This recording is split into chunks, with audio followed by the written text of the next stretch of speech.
Law and order के पास जाता तो परिवार की रक्षा कौन करता? अगर मर्डर तो हुआ था, हत्या तो हुई, तो वहाँ परिवार की रक्षा कौन करता? उसकी परिवार को भोजन कौन दिलाता?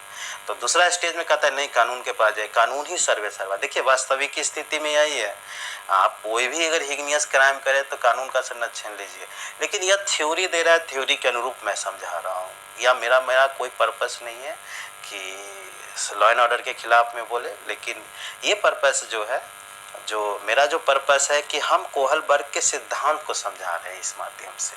कोहलबर्ग के सिद्धांत में क्या है सही, क्या गलत है, उसके बारे में हम समझाना चाह रहे हैं।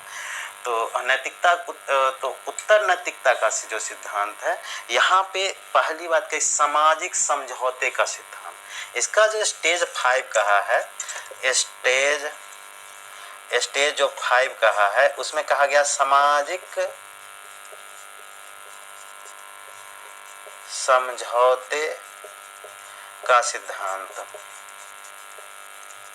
देखिए यहाँ पे व्यक्ति समाज में बनाए हुए जो नियम है, समाज में जो बनाए गए नियम है, वो नियम के खिलाफ भी वो कर सकता है काम। विजय सावरकर जो इस मूवी में दिखाया गया है, उसने परिवार की रक्षा करने के लिए उसने कानून की भी अवहेलना किया। जैसे हिग्स जो थे, वहाँ पे दवा की उसने चोरी किया था। दवा की चोरी इसीलिए किया था क्योंकि उसे पत्नी की जान बचानी थी। यहाँ पे उसने जो है सो कानून को तोड़ने की कोशिश किया गया, क्योंकि परिवार की रक्षा करना था। वो गलत है सो गलत था, लेकिन उसको वहाँ पे वो निर्णय लिया कि नहीं, उससे ज़्यादा बनिस्बत है, हमें ज़रूरी है परिवार की रक्षा करना, और परिवार की रक्षा करने के लिए सामाजिक जो अनुबंध है उसको तोड़ने की कोशिश किया।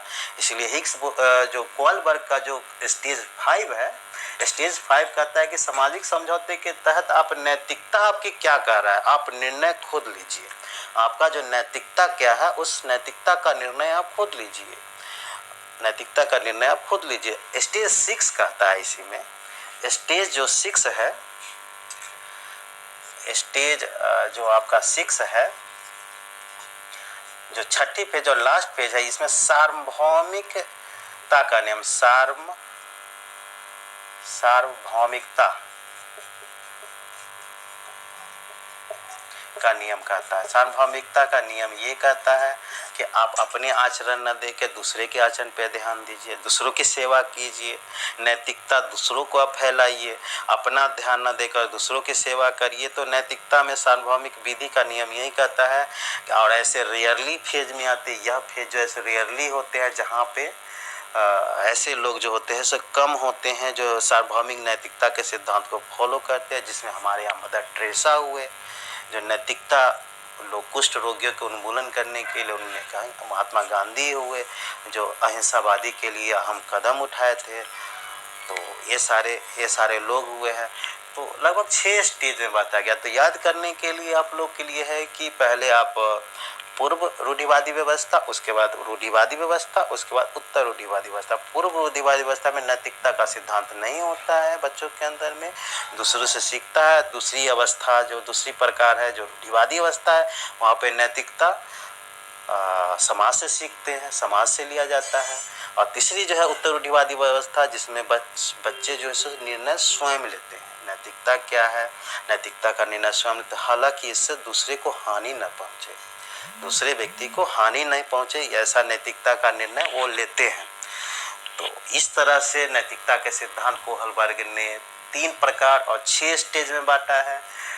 प्रत्येक भाग में 2-2 स्टेज दिया गया है। तो इस तरह के स्टेज में बांटे हैं। इसकी आलोचना की जाती है।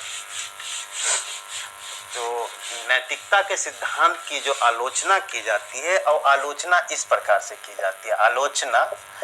आलोचना में केवल और केवल न्याय पक्ष को दिया गया है, केवल न्याय पक्ष को देता है। और किसी भी नैतिकता केवल न्यायिक पक्ष नहीं होता है, और भी पक्ष होता है, लेकिन केवल न्याय पक्ष को लेके चलता है। तो न्याय को वरीयता देता है। और दूसरी बात है, इसमें आलोचना किया जाता है, दूसरी आलोचना कहता है वास्तविकता से इसको लेना देना नहीं है। वास्तविकता से कुछ मतलब नहीं है इसका। दूसरी आलोचना की जाती है, केवल बाहरी पक्ष को देखा गया। यहाँ पे केवल बाहरी पक्ष को देखा जाता है, देखा गया है। ये तीन पक्ष की आलोचना किया। नैतिकता का मतलब ईमानदारी भी होता है, नैतिकता का मतलब दूसरों की सेवा करना भी होता है, नैतिकता का आपका धर्म हो गया, परम धर्म, और नैतिकता का मतलब होता है क्या, जो अपने परिवार की भी ध्यान देना। तो ये सारे चीज़ के साथ ही हुआ है, और आगे हम क्लास में और बताएंगे। धन्यवाद। और आगे इस चीज़ को आगे कंटिन्यू करते रहेंगे। आप कमेंट करिए, फिर सुधार करके इस थ्योरी को फिर विस्तृत रूप में समझाने की कोशिश करेंगे। जहाँ भी प्रॉब्लम हुआ है आप बताने की कोशिश करिएगा। Thank you.